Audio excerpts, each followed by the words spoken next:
thought saying I like Johnny Test is going to be the most controversial thing on this channel. Yeah, that was cute. Now, there's a trend that video essayists on YouTube will point out scenes that they think are particularly good, or spoke to them in a particular way. And by trend, I mean there's only cool when Endgame was coming out, and I'm about a year behind. First off, that's literally my life. But second, you may be wondering why I've titled this one marvelous scene, if it's about a DC film. Why? Because YouTube algorithm. And I'm way too insecure to title something that won't be discovered. Hi, nice to meet you. So yes, we've gotten all that out of the way, not the real juicy stuff. But when I said in the intro, well, and I know this is going to discredit any of the writing in my books, which by the way, I haven't picked one up. Link in the description. But I love DC. What? No, okay, I don't even care. In fact, I still don't care that was literally the exact same shot I used in my last video. Don't believe me? Check it out. Or even click on the card that may or may not appear if my dumb self is able to figure out how to put them in. But yes, I'm serious. And unlike last video where I said I didn't have that many opinions on Johnny Test, oh boy, I got some opinions about DC. And I do genuinely love it, but when I say this, and I'm literally quoting my own book here, which, by the way, link in the description, but I don't need you to agree, I just need you to understand.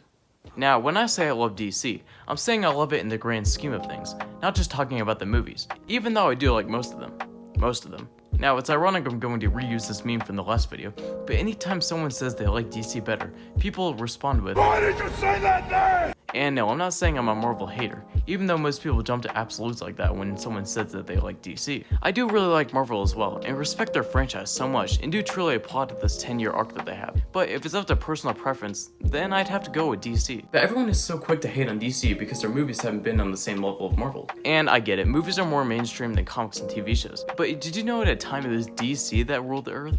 Everything from comics to TV shows to animated films to, well, films. And seriously, some of DC's lesser known stuff is fantastic. I highly recommend you guys to watch Batman the Animated Series or Justice League Animated Series. I'm serious, it's so good. But now, DC is known as the doormat of Marvel, and I figured before I get to the real controversial stuff about DC, I'd ease you guys in and talk about a movie that is generally praised amongst audiences. Wonder Woman is a 2017 film directed by Patty Jenkins, and since the Dark Knight trilogy, it was known as the only good thing to come out of DC.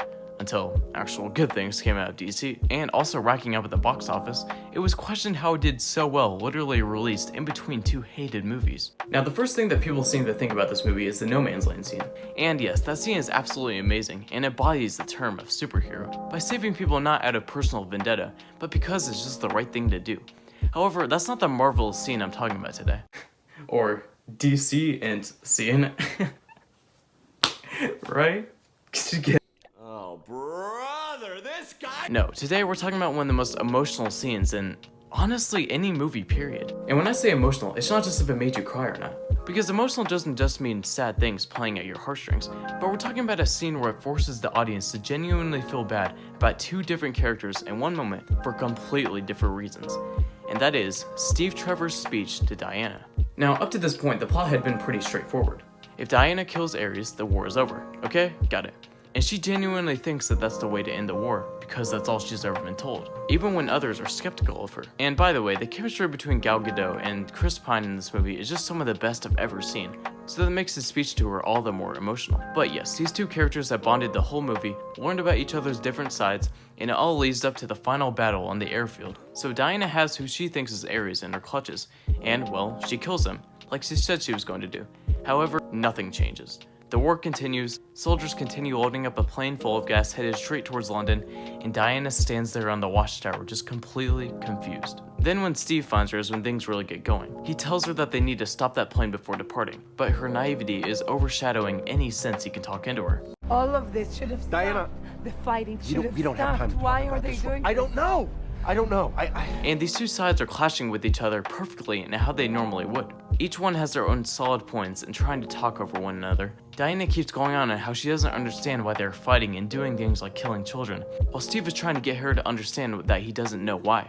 But then we get the absolute best quote in the movie. Yes, even better than this, Jim. I will destroy you! We'll get to that. But anyway, Steve is holding her while she is arguing with them back, and then he says, maybe people aren't always good. Or, to put it blatantly, sometimes people just suck. You know, in almost every superhero story, or even something like Star Wars, it's a tale of classic good and evil. And once the bad guy loses, everyone lives happily ever after. So for this movie to portray how maybe sometimes people just choose to be this way, and aren't being controlled by one particular bad guy, literally just took me aback the first time I watched it. And yet it's just something so relatable. We don't know why some people do certain things.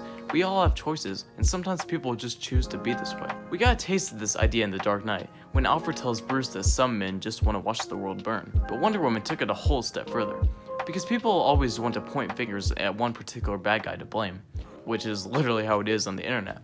But it's never that simple. And after all that, the scene continues with Steve trying to get Diana to come with her. However, she just stays there with her eyes glistening with tears. And I said that this scene makes you feel for both of the people, because I genuinely feel Steve and how he's really trying to get her to understand a concept that is so foreign to her. And I genuinely feel for Diana, because she feels that everything that was said to her up to this point was a complete lie. And along with the subtle score slowly getting louder until Steve finally leaves her, makes this particular scene the best one of the movie. If her fight with Ares is the physical climax of the film, then Steve's speech is the emotional climax. Speaking of her fight with Ares... Yeah, a lot of people say that the twist of Ares at the end completely discredits everything Steve said. And that would have been true, but luckily the film dodged that by making Ares' plan not that plain and simple. And how he says he wasn't the one controlling them, but just giving them ideas. He didn't force them to go to war, he just inspired them. And Diana's arc had already been fulfilled, so really nothing after that amazing scene could ruin the movie for me. Again, not even... So that was the best scene in Wonder Woman. See, we can talk about DC and not get into a giant argument. And just like Steve basically said to Diana, he doesn't need her to agree, he just needs her to understand. So keep that in mind while discussing opinions, because I'm sure the next DC video I do won't have any controversial topics. I like BVS, deal with it.